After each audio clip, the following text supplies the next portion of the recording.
Saudara Jovi Andrea Bahtiar serta kuasa hukumnya atas kesediaannya hari ini menghadiri rapat dengar pendapat Komisi 3 DPR RI. Perkenankan pimpinan menyampaikan agenda.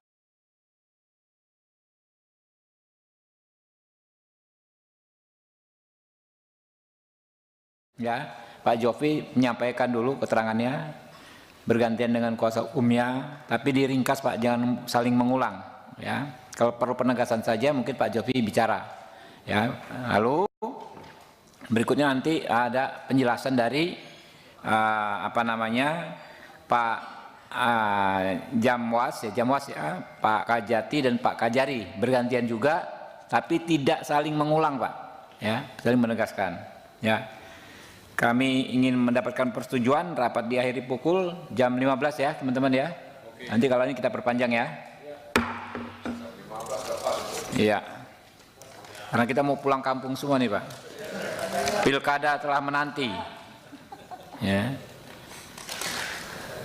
Ya jadi gini Pak Jamwas, Pak Kajati ya, Pak Kajari, Saudara Jovi ya.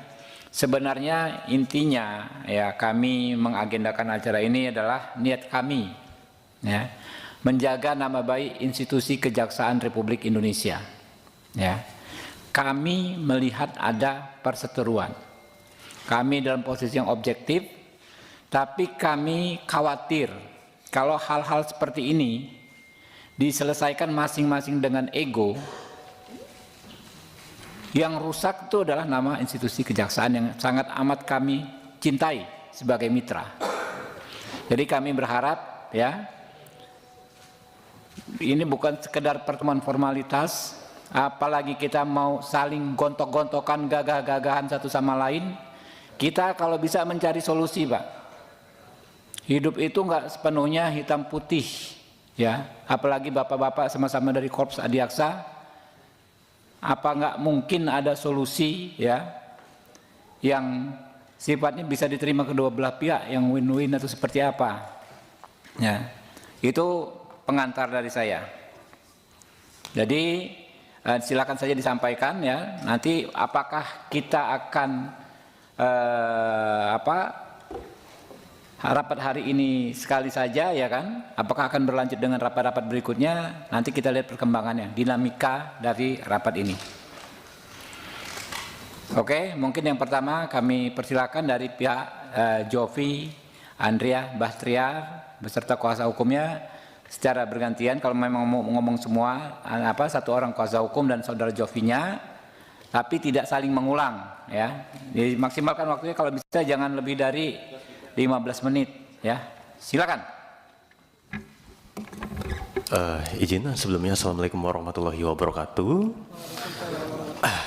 Salam sejahtera bagi kita semua. Terima kasih saya ucapkan kepada para pimpinan Komisi 3 DPR RI yang saya hormati, juga para pimpinan senior serta panutan saya juga di institusi Kejaksaan Republik Indonesia yang pada hari ini berkenan untuk hadir, yaitu ada perwakilan dari Bapak Jaksa Agung Muda Pengawasan, ada Bapak Kepala Kejaksaan Tinggi Sumatera Utara, dan juga ada Bapak Kepala Kejaksaan Negeri Tapanuli Selatan yang baru menjabat sekitar 1 atau 2 minggu ini, menggantikan Ibu Siti Kholijah Harahap yang merupakan adik kandung dari Babul Khoir Harahap yang merupakan wakil ketua Komisi Kejaksaan Republik Indonesia. Izinkan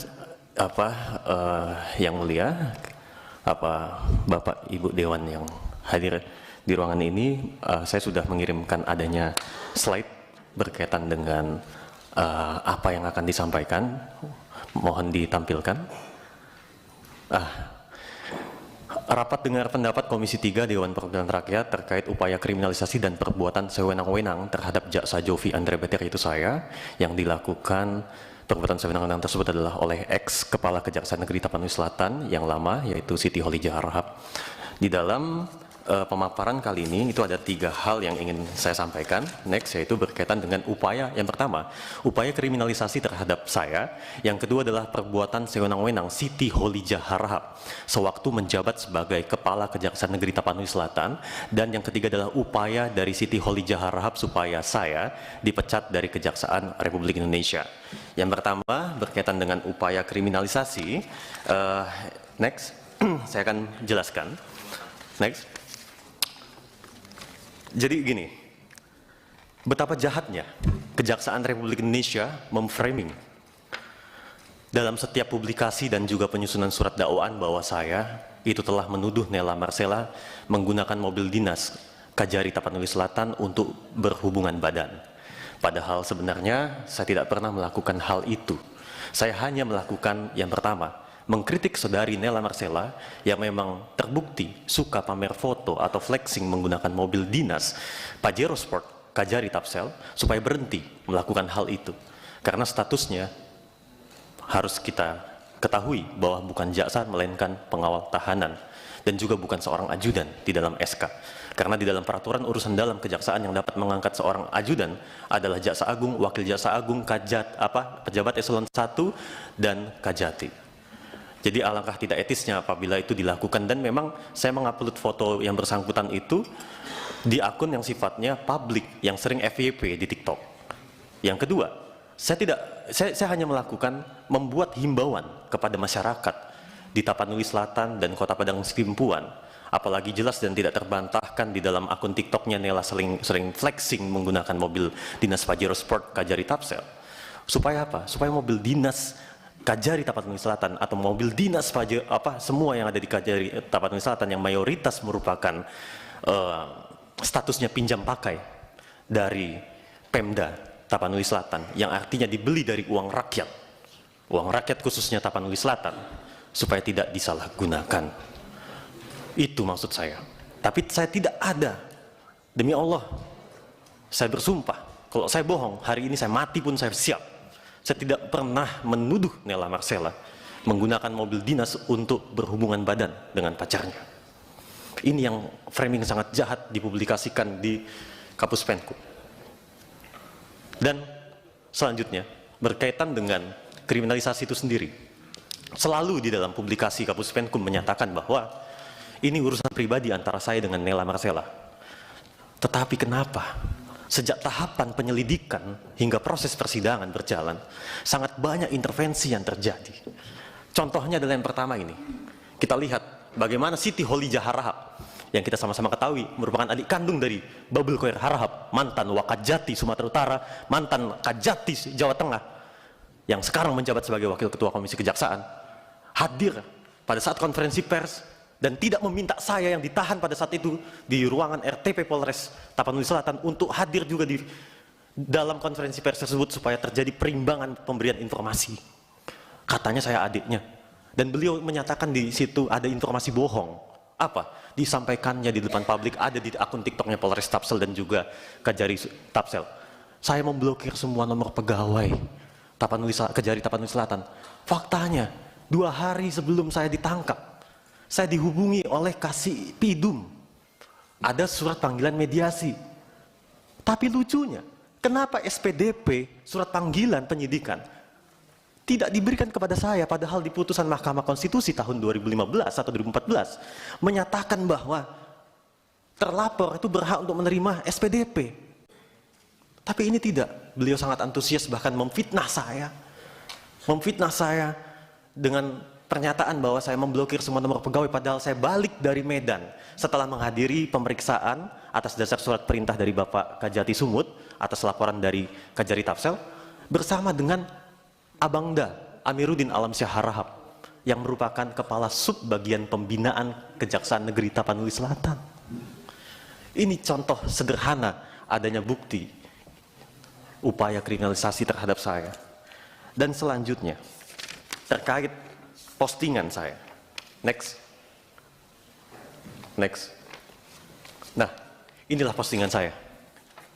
Dan di dalam persidangan pun 2 orang ahli, yaitu Bapak Effendi Saragih yang dihadirkan oleh jaksa penuntut umum dan juga yang dihadirkan oleh kami, alhamdulillah ahli langsung diperintahkan oleh Dekan Fakultas Hukum Universitas Gadjah Mada tempat saya menimba ilmu, yaitu Prof. Markus Priyo, menyatakan dalam persidangan bahwa di dalam kedua postingan ini tidak ada melanggar unsur delik karena memang memenuhi kritik untuk kepentingan umum yang tidak dapat dipidana sebagaimana diatur di dalam pasal 45 ayat 7 huruf A Undang-Undang Nomor 1 Tahun 2024 yang mana menggeser penerapan delik formil menjadi delik material dalam arti yang negatif. Artinya ketika perbuatan memang mungkin dinyatakan memenuhi unsur tetapi di situ dilakukan untuk kepentingan umum, maka hapuslah sifat melawan hukumnya. Dan itu yang disepakati oleh dua orang ahli dalam persidangan dan ada bukti rekamannya. Tidak ada kata-kata di situ, mohon maaf, berhubungan badan atau bahasa gaulnya, mohon maaf, ngentot, kentu, tidak ada. Adapun saya memang membuat tulisan itu, tetapi hanya tulisan dan tidak ditujukan untuk Nela Marcela, tetapi ditujukan untuk semua pegawai kejaksaan termasuk saya. Hei anak muda, saya mau katakan kayak gitu. Ayo, kalau kamu mau ngedugem, mau pacaran atau hubungan badan, itu urusan lu pribadi. Gue gak ikut campur, tapi tolong jangan pakai mobil dinas. Itu bukan untuk Nela Marcela. Tapi kenapa Nela baper? Ada apa ini? Yang bisa menjawab ada hanyalah Nela dan juga Kajari yang ada di belakang Nela Marcela. Next. Mungkin mohon dibatasi waktunya. Ketua. Inilah bukti, fleksi. Ketua, karena ini bukan ruang pengadilan. Iya, dari Nela Marcela. Dan langsung ke slide berkaitan dengan Pak, bukti dari intervensi. pimpinan santai saja Pak, tidak usah menggebu-gebu, santai aja. Iya, karena posisinya Pak, mohon izin Pak, sangat luar biasa intervensi itu terjadi membuat saya ini jengkel dengan proses hukum yang ada ini Pak. Gini, Ya kan? gini Pak, total tadi Bapak 15 menit bersama Dengan tim PH. dengan tim. Siap. Bagi Ini dua ada, aja, bagi ada dua proses aja. kriminalisasi yang di slide. Pimpinan, sebelum diteruskan, Ya, Ya. Saudara Jopi, hormati ruangan ini, bicara yang tenang saja. siap Bapak. Ya. Tidak kata-katamu. Siap Bapak. Supaya semua mendengarkan ini. Siap Bapak. Tidak, mana yang pantas diucapkan, ucapkan. Yang tidak pantas, jangan Iya, diucapkan. karena ada di postingan itu Pak kata-kata itu Bukan, di sini. Anda Pak, izin. mengatakan itu. Betul. di sini, Ingatkan Pak. itu, lewat pimpinan. Saya ingatkan saudara. Siap Bapak. Siap Bapak.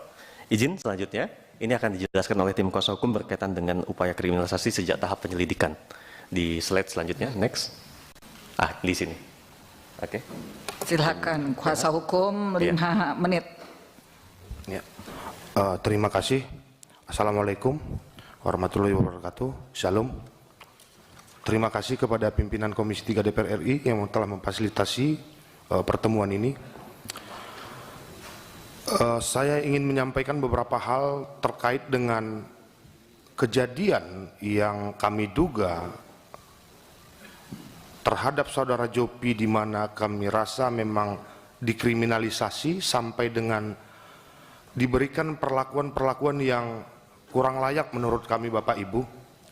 Contohnya kita mempunyai penilaian awal kenapa kasus ini memang sengaja menjadi prioritas dan dikriminalisasi. Yang pertama itu di tanggal 21 bulan Agustus 2024. Saudara Jopi ini dijemput paksa oleh Polres Tapanuli Selatan dan akan ditempatkan di Batalion C Brimob, Mako Brimob. Jadi adanya atensi seakan-akan Jopi ini seorang pelaku yang berhubungan dengan kriminal khusus ataupun aksi-aksi terorisme. Itu di awal.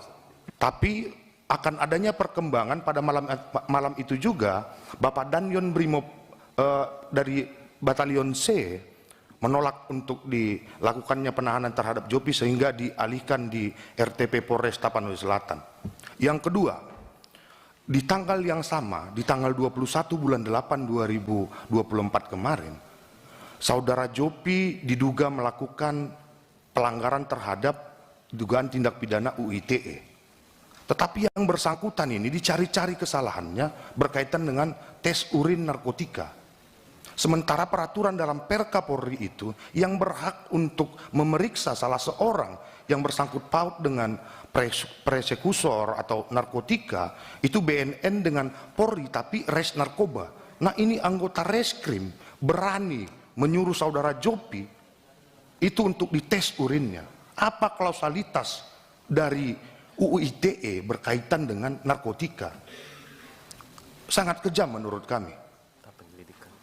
Jadi sampai dengan tahap penyelidikan, adanya intervensi dari salah seorang oknum dari kejaksaan berbicara terhadap penyidik pada waktu itu JW Pasaribu agar ditambahi pasalnya, dan kebetulan saudara Jopi ada juga di situ waktu memberikan keterangan. Jadi memang ada mekanisme, ada prosedur yang memang tidak layak menurut kami sampai terjadinya penuntutan di mana kami menghadirkan saksi, ada chat yang ingin memberikan keterangan membantu terdakwa pada waktu itu, bahkan ditelepon langsung dari Kejaksaan Tinggi agar tidak memberikan keterangan itu di ruang persidangan. Ada apa intervensi-intervensi seperti ini? Kita Bapak Ibu mau mencari keadilan. Niat kami juga tidak ingin kita sebagai aparat penegak hukum itu memang saling serang menyerang. Kami hanya rindu melalui Jopi ada orang-orang yang memang betul-betul bisa menjadi warna-warni di kejaksaan untuk penegakan hukum dan kebenaran. Intinya aja Pak, intinya aja. Ya, mekanisme itu Bu, banyak sekali memang yang kami duga, dan setelah yang paling parahnya lagi pimpinan, setelah kita telusuri dari hasil Samsat, bahwasannya slide mobil bisa ditolong ditampilkan, izin. Slide terkait mobil mohon ditampilkan agar terang benderang ini semua. Next, terus next. Dua menit lagi Pak. Baik, Bu. Siap Bu. Next. Ya ini. Siap. Nah, bisa diterangkan sedikit bahwasannya setelah kita lakukan upaya pencarian dan penggalian fakta dari tim kita, bahwasannya mobil BK1918AL ini adalah plat palsu yang digunakan oleh Kejaksaan Negeri Tapanuli Selatan karena kita temui atas nama orang lain, yaitu Sulaiman Ritonga. Jadi di slide berikutnya kalau kita perhatikan itu ada di mobil Innova. Bayangkan sekelas penegak hukum kita sudah berani melakukan hal-hal seperti ini, yang kami duga ini patut diduga agar menghindari pengisian bahan bakar minyak non subsidi. Dan terakhir Bu, mohon izin 1 menit lagi. Ini permasalahan absen saudara Jopi yang di luar kausalitas berkenaan tentang dugaan tindak pidana. Jadi patut kita duga, sekarang kita telah melaporkan di Polda adanya dugaan illegal akses yang dilakukan oleh Kajari pada waktu itu, di mana saudara Jopi sebagai seorang jaksa kemarin mempunyai kerinduan agar jaksa itu bisa melakukan peninjauan kembali terhadap putusan, ingin memperbaiki sistem peradilan yang dimana menurutnya jaksa harus memperoleh hak itu. Tetapi dengan berangkatnya Jopi kemarin ke MK, itu absennya dilakukan illegal akses oleh yang kita duga Kajari dengan tim IT dari Kejaksaan Negeri Tapanuli Selatan. Mungkin itu saja. Sedikit tambahan masalah apa yang 29 hari yang sempat viral. Cukup. Oh siap, terima kasih. Ya. Baik, dari Pak Jamwas, Kejaksaan Tinggi Sumatera Utara dan Kejaksaan Negeri Tapanuli Selatan, 20 menit bertiga ya Pak, silakan diatur. Baik, terima kasih pimpinan yang saya hormati. Bapak Ibu anggota Komisi 3 yang sama saya hormati, hadirin sekalian yang berbahagia. Kami menanggapi tadi ada 2 permasalahan yang mengenai kriminalisasi, dan kriminalisasi yang disampaikan oleh saudara Jovi sekarang prosesnya sudah pada persidangan dan sudah replik sehingga mungkin tuntutan putusan ada di minggu depan terhadap perkara ini. Sehingga kalau substansi yang dibahas tadi saudara Yofi itu sudah dibahas di pengadilan, sehingga kita tidak membahas substansi daripada permasalahan itu, karena pengadilan lah nanti yang akan memutus apakah itu kriminalisasi atau tidak kriminalisasi. Karena ini yang mengajukan permohonan untuk pelapornya juga adalah sebagai pribadi, bukan sebagai pegawai, karena dia merasa dirinya menjadi korban, dan itu jadi dialah yang melaporkan kepada polisi dalam rangka hak-haknya dia merasa dirugikan terhadap yang dilakukan oleh saudara Yofi. Dan kebenaran itu atau tidak benarnya nanti pengadilan lah yang memutuskan, mungkin minggu depan sudah ada putusannya. Itu mengenai soal kriminalisasi. Sedangkan yang soal 29 hari, memang sudah ada putusan, Jaksa Agung belum memberi keputusan, sudah ada pemberitahuan kepada saudara Jovi bahwa dia akan dijatuhkan hukuman disiplin berupa pemberhentian dengan tidak hormat karena tidak masuk kantor selama 29 hari tanpa alasan sesuai inspeksi kasus yang dilakukan oleh Kejaksaan. khususnya aswas dari Kejati Sumut dan juga sudah disetujui oleh pengawasan Kejaksaan Agung, dan itu sudah disampaikan terhadap keberatan Saudara Yofi terhadap pemberitahuan untuk dijatuhi hukuman pemberhentian dengan tidak hormat karena tidak masuk kantor 29 hari. Dia mengajukan keberatan dan akan mengajukan keberatan itu kepada Majelis Kehormatan Jaksa, sehingga silakan nanti keberatan-keberatannya disampaikan di Majelis Kehormatan Jaksa karena itu ada aturannya. Jadi biar nanti dia sampaikan, kalau dia merasa itu ada masalah lah, ada permainan di IT dan lain-lain, silakan diungkapkan di situ. Di Majelis Kehormatan Jaksa nanti akan ada majelisnya yang sudah akan kita bentuk untuk menyelesaikan keberatan dari akan dijatuhkan hukuman disiplin mengenai pemberhentian dengan tidak hormat. Jadi itu saja mungkin secara garis besar yang dapat saya sampaikan, dan mungkin nanti ada penjelasan dari Pak Kajati mungkin lebih rinci. Silakan Pak Kajati.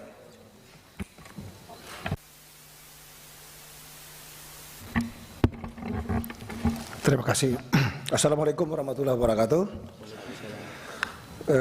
Yang terhormat pimpinan Komisi 3 DPR RI dan yang terhormat semua anggota Komisi 3 DPR RI, yang saya hormati Pak Sesjam, sekarang jadi PLT Jam UAS, Kajari, yang saya hormati si Jopi, Bapak Ibu hadirin sekalian yang saya cintai dan banggakan.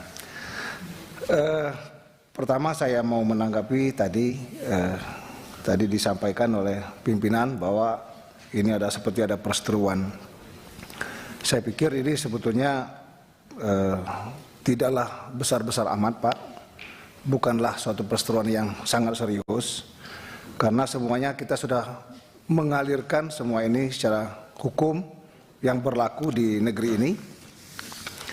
Dan kemudian yang perlu saya sampaikan bahwa tambahan saja tadi saya sampaikan oleh Pak PLT Pak Jamwas bahwa intinya sudah masuk semua.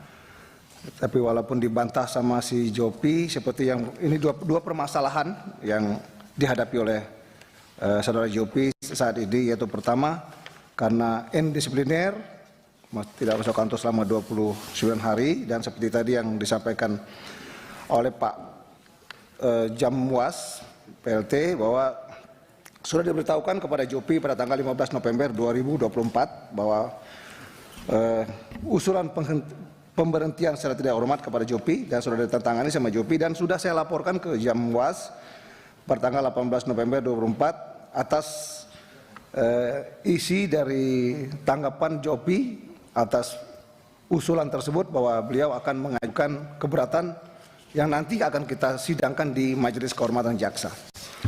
Kemudian mengenai tadi si Jopi mengatakan bahwa tidak ada kata-kata menghujat, tentu ini jaksanya saya kira ini tidak ada kriminalisasi. Menurut saya, karena saya juga dilaporkan semua kegiatan dari sana, bahwa tadi ditayangkan, coba sekali juga mau minta ditayangkan tuh yang apa sih isi yang sebenarnya. Jadi tadi saya melihat apa yang ditayangkan oleh saudara Jopi itu sebagian kecil, jadi tidak lengkap gitu. Makanya semua sesuatu itu kita tahu ketika kita tayangkan secara lengkap. Coba lihat di foto-fotonya di sini di dalam dakwaannya, ya. Saya akan singkat-singkat saja izin. Yang pertama, ya di dakwaan pertama ini si Jopi memang mengatakan bahwa bagi rekan-rekan lembaga swadaya masyarakat atau LSM dan para penggiat anti korupsi di Tapanuli Selatan dan Kota Padang Simpuan, apabila melihat pegawai perempuan yang hanya berstatus tata usaha ini mengendarai mobil dinas Pajero atau Innova Kepala Kejaksaan Negeri untuk pacaran atau keperluan pribadi, tolong dipoto dan kirim ke saya untuk saya laporkan ke Jaksa Agung Muda Pengawasan. Kemudian berikutnya ada lagi kasarnya kalau mau pacaran sekedar ketemu atau malah, maaf Pak ini agak jangan sebut ya, ini sama pacar sekalian itu pakai kendaraan sendiri dan jangan menggunakan kendaraan dinas, apalagi kendaraan dinas pimpinan.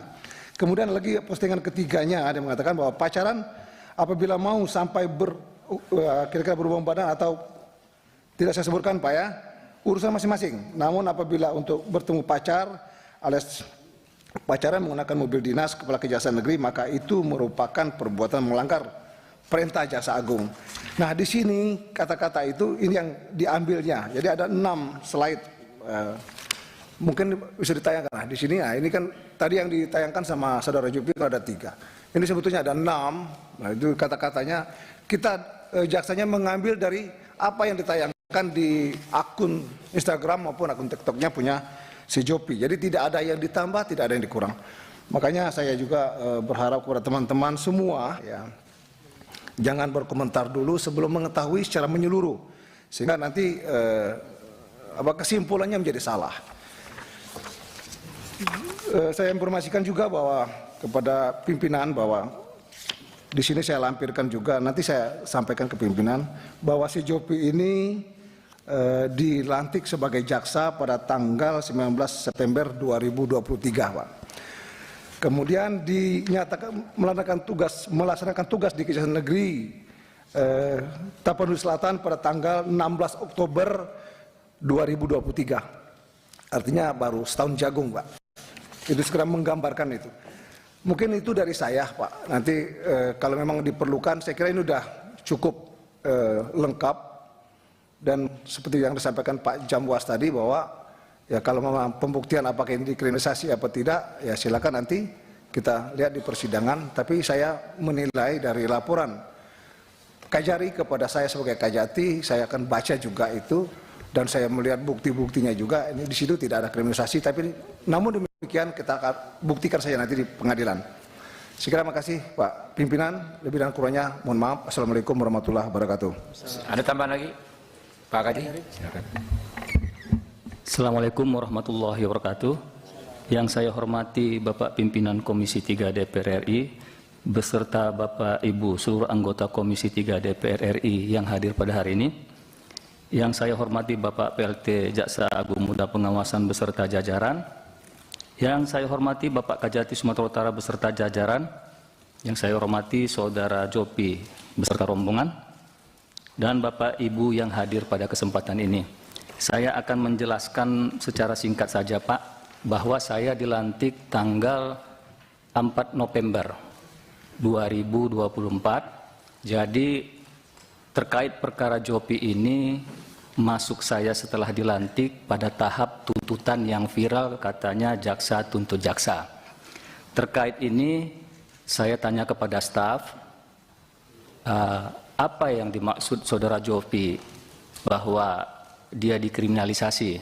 Jadi setelah saya pelajari, Pak, saya hanya bisa menjawab secara normatif bahwa Saudara Jopi sudah menggunakan hak-haknya sebagai tersangka dan sudah diuji di pra-peradilan dalam putusan pra-peradilan nomor 11 PIT Pra 2024 PNPSP tanggal 26 September 2024 dinyatakan gugur. Berarti di sini sudah menggunakan hak dia sebagai tersangka. Yang kedua, kalau dikriminalisasi berarti dakwaan kita diuji lagi. Hak Saudara Jopi sudah dia laksanakan dalam eksepsi. Dan dalam putusan sela nomor 326 garing Pitsus garing 2024 garing PNPSP tanggal 17 Oktober 2024 dalam putusan Majelis Hakim menolak eksepsi untuk seluruhnya. Jadi secara normatif apapun yang disampaikan Saudara Jopi, hak-hak beliau baik sebagai tersangka maupun sebagai terdakwa telah dilaksanakan dan telah diuji di pengadilan. Selanjutnya yang viral terkait masalah pembacaan tuntutan, disitulah saya baru bertugas, Pak. Di situ memang sedikit ada keributan jaksa tuntut jaksa dan dalam nota pembelaan kami sudah sampaikan juga kepada majelis hakim bahwa yang bersangkutan pertama sudah diusul pemecatan sebagai jaksa karena tidak masuk kantor 29 hari. Kedua, karena yang bersangkutan ditahan maka diberhentikan sementara sebagai ASN seperti tadi yang sudah dibacakan Pak Kajati. Lalu kami menyatakan keberatan bahwa sesuai ketentuan pasal 230 ayat 2 KUHP yang bisa menggunakan pakaian dinas adalah jaksa penuntut umum, panitera, majelis hakim, dan penasihat hukum. Sedangkan Saudara Jopi statusnya sebagai terdakwa. Keberatan yang ketiga kami sampaikan equality before the law, bahwa semua sama di hadapan hukum. Jadi status Jopi yang memakai pakaian dinas bukan sebagai penuntut umum tapi sebagai terdakwa. Dan alhamdulillah tadi malam dalam replik kami Saudara Jopi sudah tidak menggunakan pakaian dinas lagi. Jadi putusan nanti mungkin tanggal 26 November hari Selasa. Itu aja yang bisa saya sampaikan Pak secara normatif. Terima kasih. Wabillahi taufiq walhidayah. Wassalamualaikum warahmatullahi wabarakatuh. Waalaikumsalam warahmatullahi wabarakatuh. Ini dari mana? Ini dari mana? Dari kejaksaan bukan? Ini jaket merah dari mana, Pak? Hah? Oh, oke. Oke, teman-teman, langsung pendalaman ya dari Nasdem Pak Rudianto Lalo, silakan. Ya. Terima kasih Ketua, pimpinan dan seluruh anggota Komisi 3 yang saya hormati. Tentu yang saya hormati di sini hadir Pak PLT Jaksa Agung Muda Pengawasan, Pak Febri, Pak Kajati beserta jajaran, dan kalau saya bisa menyebut mungkin pengadu ya, bukan pengadu, Pak Jaksa Jopi. Ya. Kalau melihat, membaca sepintas kronologis dari permasalahan ini, sampai heboh se-Indonesia Pak. Instagram pribadi saya maupun WhatsApp saya viral. Curhatan mungkin Pak Jopi ya. Dan itu diteruskan berkali-kali. Sehingga ini bagi saya koreksi bersama insan kejaksaan saya kira. Karena ini pasti kalau urusan mobil dinas, himbauan, ya, kemudian ada pegawai tata usaha. Saya tidak mau masuk lebih jauh mendalami itu Pak, karena hebat sekali Komisi 3 Pak, betul-betul ini aspiratif sekali Komisi 3 Pak. Kasus yang menurut saya sepele bisa kita rapat hari ini Pak. Nah, ini luar biasa Pak Ketua. Tapi ini mencoreng citra kejaksaan Pak. Ya, betul kata Pak Jamwas tadi, ini lagi berproses pemeriksaan di pengadilan untuk kasus pidananya yang dituduh kepada Pak Jopi. Tapi terlepas itu, DPR ini bukan tempat pengadil Pak. Tapi kita cari solusi terbaik Pak. Kalau kejaksaan punya jiwa korsa Pak, jiwa korsanya itu solidaritas dan soliditas untuk kebaikan dan kebenaran. Ya. Jadi kalau sesama oknum kejaksaan ini saling menyerang, saling di sosial media, ini tontonan tidak menarik bagi kami. Publik ini lucu-lucuan, yang mungkin masalahnya ada masalah pribadi kah, masalah lain kah, ya itu kan kembali ke mensreanya, niatnya. Dan niat Saudara Jopi memposting seperti itu kita tidak tahu niat benarnya seperti apa, hanya Pak Jopi yang tahu. Murni himbauan moral kah atau ada apa misalkan? Kita tidak mau masuk di situ. Saya berharap Pak Jamwas, ini juga kritik kepada pimpinan kejaksaan. Kadang-kadang begitu viral ada masukan, kritik, himbauan, tidak senang dengan masukan-masukan yang lain ya. Di beberapa kasus tiba-tiba dicari salahnya ini jaksa, dicari salahnya penegak hukum ini, tidak masuk kantor lah 29 hari misalkan, berapa hari dicari-carilah. Ini persis ketika RDP Rudi Soik, polisi di NTT membongkar kejahatan, mungkin karena kejahatan ini ada yang membackingi petinggi, dicari salahnya. Kita juga tidak mau begitu Pak. Saya berharap pimpinan RDP ini menjadi koreksi bersama. Tadi Pak Jamwas mengatakan masih ada sidang majelis kehormatan jaksa. Ya, siapa tahu pimpinan masih ada upaya-upaya, ya duduk bersama lah ini. Sekarang kan kejaksaan restoratif justice, ya kan? Kenapa tidak dicoba itu? Panggil korban, panggil pelaku. Duduk, jangan kita mempermalukan institusi, malu-maluin saja ini. Jaksa ini adalah alat negara dalam penuntutan, dia jaksa pengacara negara Pak. Ngapain ribut urusan-urusan pribadi misalkan. Nah, ini tontonan yang tidak bagus Pak. Jadi mohon supaya Pak Jamwas bisa dicari solusi lah, duduk bersama lah ini. Ini kalau ribut-ribut terus saling membongkar apa ya, malu kita sebagai insan penegak hukum. Kira-kira begitu Pimpinan. Assalamualaikum warahmatullahi wabarakatuh. Waalaikumsalam warahmatullahi wabarakatuh. Pak. Pimpinan, Apa Pak? Ada apa Pak? kalau boleh izin sedikit, di sini kebetulan si korbannya, ini sebetulnya bukan antara lembaga dengan lembaga Pak, ini ada korbannya, si korbannya saya lihat di belakang ada Pak. Nanti dulu Pak, nanti dulu Baik, Pak. terima kasih Pak, itu saya masukkan saja Pak, makasih. Saya lagi mimpin potong-potong. Pak Inca, silakan. Makasih pimpinan Komisi 3 yang saya hormati dan kawan-kawan Komisi 3 yang terhormat, Pak Jamwas, Kajati dan seluruh jajaran, Saudara Jaksa Jopi dan para penasihat hukum. Saya berterima kasih dan respek kepada pimpinan Komisi 3 yang merespon ini, tadi sudah disampaikan sahabat-sahabat. Yang kedua, sebelum saya teruskan ini, tadi saya potong ya Jovi, saya ingatkan bukan soal memotongmu bicara, tapi potong yang nggak perlu diucapkan, toh sudah ada. Ini soal etika dan tata krama ya. Kita hormati ruang sidang ini, mana yang boleh diucapkan, mana yang tidak, toh kita punya bahan ya. Ke depan sebagai anak muda yang penuh energik, tenang saja, sampaikan begitu. Kalau belajar ketenangan, kami di sini bicara 5 menit, mendengarkan bisa sampai 22 jam.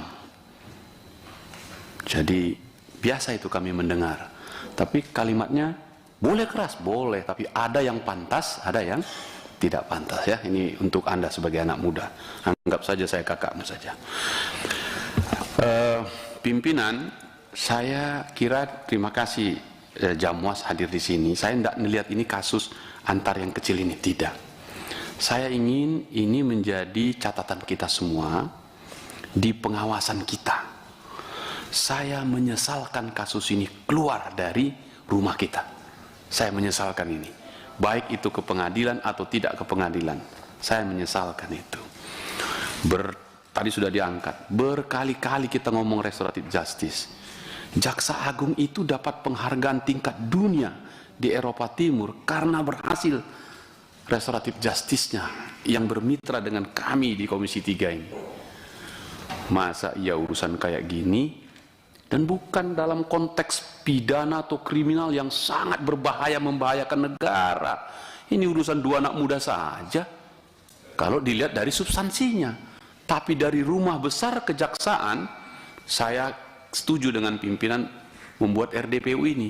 Apalagi tagline kita itu apa? Berakhlak, bangga melayani bangsa. Nah yang kita omong ini bukan akhlak. Sedih saya sebagai mitra melihat kasus ini. Sedih sekali.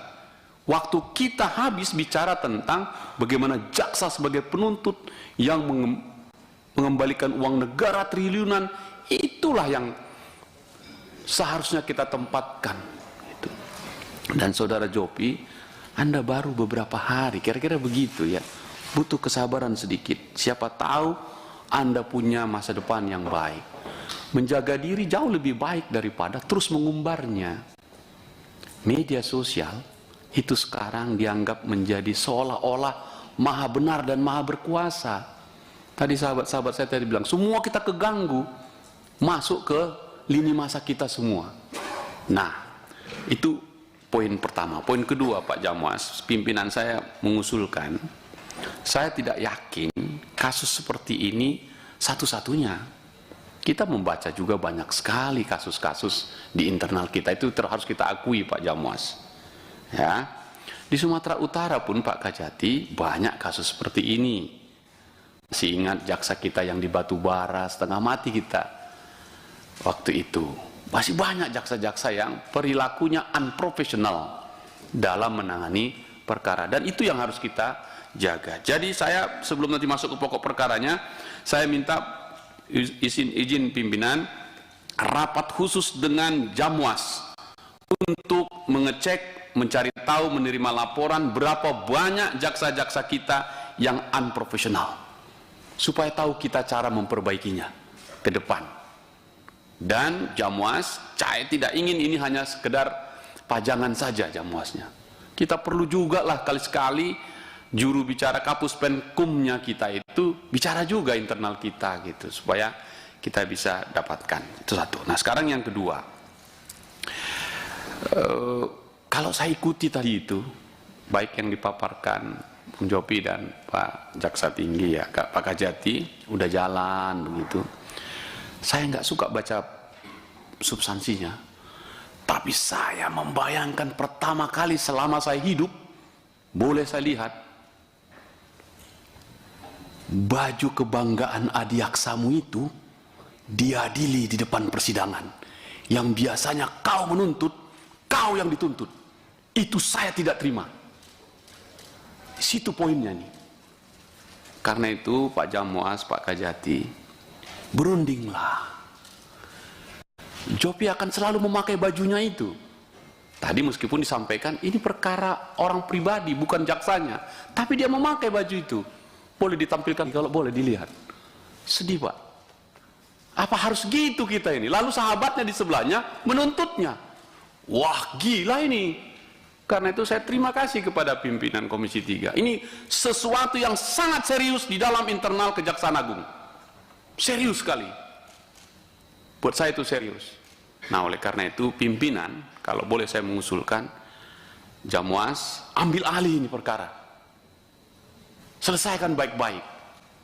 Dan kemudian jadi pesan moral kepada seluruh insan kejaksaan, terutama yang muda-muda ini. Agar tak terulang lagi. Bagaimana kasus ITE-nya? Saudara-saudara sekalian, saya ingin menjelaskan ini. ITE, apa itu singkatannya? Informasi dan transaksi elektronik. Dulu undang-undang ini kami bikin, DPR yang bikin, waktu itu saya masih jadi aktivis, ini hanya undang-undang transaksi elektronik untuk mengatasi ATM yang menggunakan transaksi uang dari luar negeri miliaran untuk membiayai terorisme. Lalu kita tambah kata I di depannya, informasi, dan transaksi elektroniknya jadi hilang. Dikit-dikit informasi diadili, dikit-dikit informasi diadili. No, pengadilan itu terlalu hina itu untuk mengadili hal-hal yang kecil ini. Cukuplah di MKJ ya. Di kami di DPR ada MKD kami. Pak Kajati, Pak Jamwas, tarik ke MKJ-nya. Selesaikan di situ. Toh ada rule of the game kita. Sekali lagi saya lewat pimpinan saya minta Jamwas, tidak ada lagi jaksa yang diadili di pengadilan dengan menggunakan pakaianmu yang dibiayai negara itu. Saudara Jopi ingat ya, Anda dibiayai negara, diberi undang-undang. Kami menyetujui perubahan undang-undang kejaksaan, memberi power yang lebih. Tapi dilakukan seperti ini. Kita tidak terima itu. Nah, karena itu kesimpulan saya, jika dibolehkan pimpinan, ini koreksi ke Jamwas, koreksi ke Jaksa Agung ke dalam. Nanti akan kita adil lagi. Tapi kasus ini bijaklah sebagai orang tua, anak muda ini tadi Pak. Tapi saya ingatkan saudara Jopi ya, mulutmu harimaumu, kau yang menggalinya. Apa hebat kau? Kenapa mesti kau masukkan di TikTok itu? Lapor baik-baik saya sudah. Ada nggak sekolah jaksa bicara kalau ada kau temukan kau taruh di TikTok atau di medsos? Tak ada itu. Kenapa harus ke situ? Nggak bisa kau jumpa. Ketemu Pak Kajati, ketemu. Ya. Jadi jangan kau masukkan. Kalau itu kau masukkan, kau melanggar, mengadili, menghina jubah baju yang kau pakai itu. Bukan itu Korps Adiaksa yang saya tahu. Coba baca kode etik kalian. Masih hafal kau itu? Boleh nggak menyampaikan itu keluar? Masih banyak cara lain untuk kita pakai itu. Nah, saya tidak mengadili berat sebelahnya, tidak. Saya mengadili atau menyatakan rumah besar kejaksaan, mulai dari Kejaksaan Agung, Kejaksaan Tinggi, sampai Kejari di Sidempuan. Meski kau baru Pak Kajari, ya sudah harus kau selesaikan ini. Pak Kajati supervisilah dengan baik. Pak Jamwas, bijaklah, berakhlaklah menjaga Korps Adiaksa ini. Itu saja pimpinan. Terima kasih. Ya, tadi Pak Kajati menginformasikan ada pihak yang merasa dirugikan ya atas tindakan. Saya pengen tahu yang mengajak beliau ke sini siapa Pak? Yang menghadirkan siapa? Kita tolong Mbak, ya diundang oleh siapa Mbak? Orangnya ada? Yang mana orang? Ya yang menghadirkan ke sini siapa? Diundang oleh siapa gitu? Apakah Anda diundang? Enggak, Pak. Silakan duduk. Baik. Jadi gini, apakah teman-teman, saya pikir kita bisa saling menghormati ya, walaupun kami ini cuma ketua Komisi 3, kami ini punya prosedur. Kalau ingin merasa misalnya lebih baik mengajak pihak lain ya yang ada kaitan dengan apa yang sedang dirapatkan di sini, bisa dengan ke sekretariat diusulkan, Pak kayaknya kurang imbang ya. Kalau hanya pihak Jovi yang hadir, pihak yang merasa dirugikan kalau bisa dihadir, kami pasti akan akomodir ya. Karena nggak mungkin datang ke sini Pak tanpa ada yang mengajak gitu loh. Tapi nggak apa-apa, kami tetap menghormati ya. Lain kali mekanismenya seperti itu Pak. Kita kedepankan ya, saling menghormati sesama kita Pak, institusi masing-masing. Silakan Mbak, mohon maaf Mbak, kalau berkenan ada yang ingin disampaikan, kami berikan kesempatan. Ya silakan Mbak. Ada yang disampaikan sekarang. Izin pimpinan. Assalamualaikum warahmatullahi wabarakatuh. Yang sangat saya amat hormati anggota Komisi 3 DPR RI beserta jajaran. Yang saya hormati Bapak PLT Jaksa Agung Muda Pengawasan. Yang saya hormati Bapak Kepala Kejaksaan Tinggi Sumatera Utara beserta jajaran.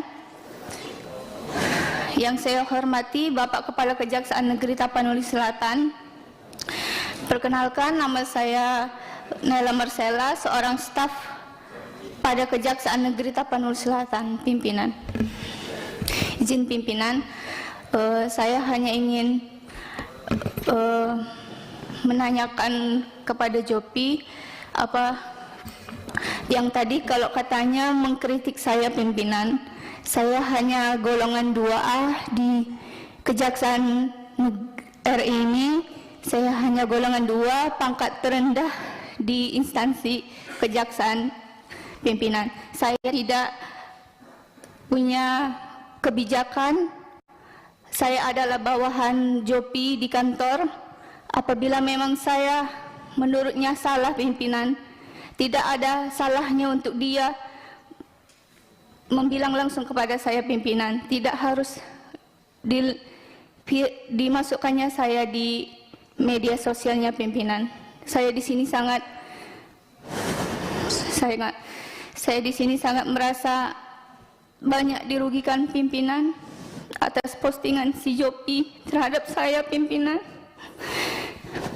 Saya dicaci, saya dipandang rendah pimpinan.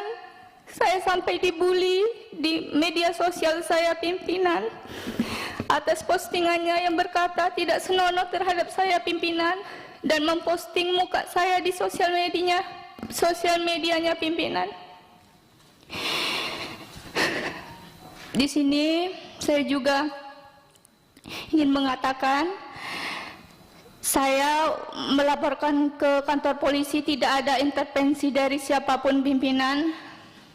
Saya melaporkan ke polisi itu adalah atas dukungan dari keluarga saya pimpinan. Dan saya melapor pun dikawani keluarga saya pimpinan. Terima kasih pimpinan. Silakan, apakah ada kuasa hukum atau keluarga yang mendampingi ingin berbicara? Silakan, nanti dulu Bu. Jangan ditanggapin Pak.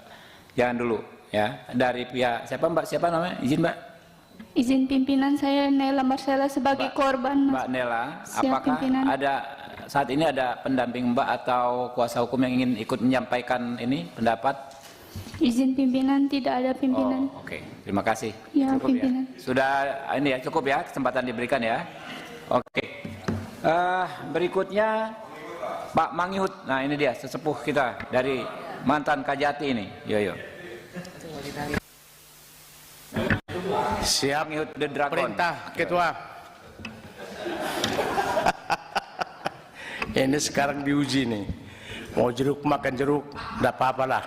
Melihat jeruknya, kalau jeruknya jeruk sangkis enak, Kalau jeruk beras tagi pun sekarang pun tak enak lagi. Sudah ada yang nggak enak jeruk beras tagi. Terima kasih kesempatan yang diberikan kepada saya, Pak Ketua, dan rekan-rekan dari Kejaksaan Agung, Pak PLT Jamwas, Pak Kajati, Kajari, dan seluruh rekan-rekan yang hadir. Saudara Adinda Jopi Andrea, dan juga penasihat hukumnya. Saya merasa lucu, ya, gelik melihat persoalan ini. Saya mantan jaksa dan juga pernah menjabat sebagai inspektur 2,5 tahun, inspektur pengawasan di Kejagung. Baru kali ini menemukan case seperti ini. Dan juga baru kali ini saya juga berjumpa seorang jaksa namanya Jopi Andrea yang berani, ya, mengkritik pimpinannya melalui medsos. Ini ada apa? Saya kira Adinda, Yopi, kalau memang ada Anda tidak setuju, ada hal-hal yang tidak layak di kantor Anda atau tidak ada kenyamanan, saya kira bisa kau bicarakan dengan baik-baik melalui prosedur, kan sudah diatur itu. Di mana letak daripada satu tanggung jawabmu sebagai anak buah yang patuh kepada pimpinan? Sebenarnya ini kau komunikasikan, tidak perlu menggunakan, ya, media-media untuk membangun opini lalu menyudutkan dan menyalahkan, ya. Ini yang terjadi, saya lihat, ya. Ini yang terjadi. Ada apa? Kalau saya menilai nih pimpinan, saya lihat ini Yopi ini mungkin tertarik dengan Mbak Sana itu gayung tak bersambut sehingga membuat sesuatu keonaran ini. Hebat ini, jadi kejaksaan dibuat menjadi sesuatu cinta yang tak bersambut. Luar biasa ini. Hebat ini, hebat. Tapi saya lihat juga kepala kejaksaannya juga tidak mampu menjembatani, membuat ini supaya bersambut gayung ini. Ini juga kalau andaikan Kajarinya melihat lirikan si Yopi ini kepada si Nela ini, saya kira nggak ada masalah ini. Udahlah, kau maulah ini jaksa, kau TU, udahlah, ayo ke penghulu, ada nanti gampang, kan gampang-gampang aja ini kan. Tapi ini saya kira enggak. Kalau saya Kajarinya waktu itu, nggak akan ada ini, ya, nggak akan kubiarkan ini seperti ini, ya. Ini cinta-cinta monyet yang harus perlu satu dukungan yang harus apa ini. Tapi ini kenapa menjadi dipertontonkan? Kenapa ini menjadi dibiarkan? Ya, ini saya lihat ini, saya jujur aja melihat yang ada ini.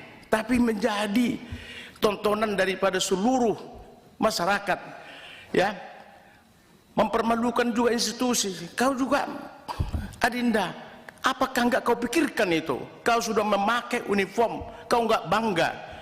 Kalau saya postingkan ini, siapakah yang merasa dirugikan?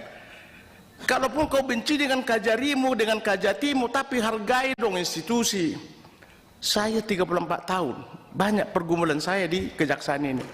Saya tidak pernah melakukan itu. Karena saya taat ajas. Ya kalau saya pimpinan ya sudah. Itu loh.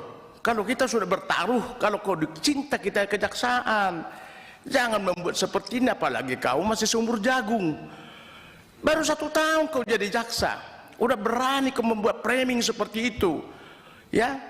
Di mana wibawa kejaksaan kau bikin? Ya, saya kira nggak pantas, Adinda. Ya, ya, berdalih kau seolah-olah mencari suatu keadilan, kerugian negara, menjaga uang negara, aset negara. Tapi gara-gara soal cinta yang kecil yang tersembunyi, ini nggak pas. Izin keberatan. Ya? Jangan kau dengarkan. Ini fitnah ya. Dengarkan.